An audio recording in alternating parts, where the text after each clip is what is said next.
Jean-Louis Rubens Barrichello est aux avant-postes avec Jenson Button dans ses roues. Finalement, c'est un doublé qui apaise l'écurie Braun Grand Prix. Oui, je crois qu'elle est apaisée et il est clair maintenant que le championnat du monde se jouera très probablement, sauf circonstances exceptionnelles bien entendu, entre Jenson Button et Rubens Barrichello. Maintenant, le sel du championnat continue toujours d'être là parce que qui le sera, champion du monde? Rubens Barrichello qui a fait une course formidable à Valence, circuit lent avec beaucoup de virages, ou à Monza, circuit ultra rapide, ça il a fait des preuves sensationnelles, ou Jenson Button qui est plus en avant sur les points. On verra ça maintenant dans 4 Grands Prix. Hamilton a tout tenté pour récupérer la deuxième place de Jenson Button, mais finalement, une erreur lui a coûté très cher.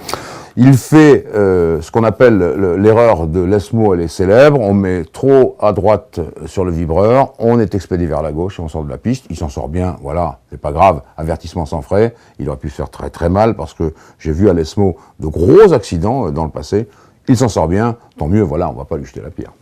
Kimi Räikkönen s'empare de la 3e position, finalement le Finlandais est toujours au centre du cœur des tifosi. Eh bien, il apparaît quand même que c'est lui qui a fait la plus belle saison maintenant chez Ferrari, parce qu'il a gagné à Francorchamps. Là, il a fait une démonstration exceptionnelle.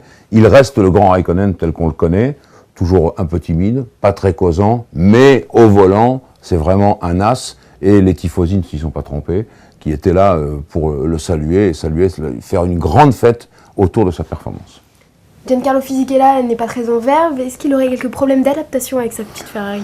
Eh bien, c'est ça l'histoire. L'histoire, c'est qu'on pensait qu'il allait s'habituer rapidement, et c'est une Ferrari qui est compliquée à conduire. Les boutons, la place, la position, le KERS, à bien savoir faire marcher. Ce n'est pas facile à conduire. C'est une voiture nerveuse, c'est une voiture très compliquée, dont il faut tirer la quintessence. Eh bien, Fisichella, avec toute son expérience, il doit encore apprendre à le faire. Je pense que ça va aller en s'améliorant beaucoup mieux même, ça ira certainement mieux. Mais c'est difficile, on le voit, il va lui falloir plus d'un Grand Prix pour trouver sa mesure dans le cockpit. Adrian Sutil et Vincenzo Luzzi ont montré encore que les Force India étaient présentes.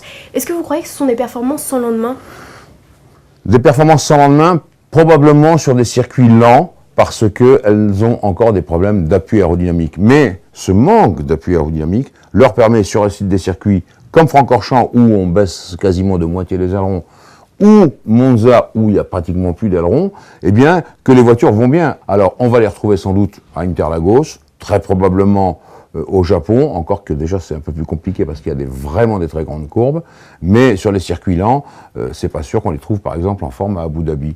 Fernando Alonso doté du SREC, il a tiré son épingle du jeu, par contre Romain Grosjean, il n'a pas fonctionné du tout, c'est un peu dommage.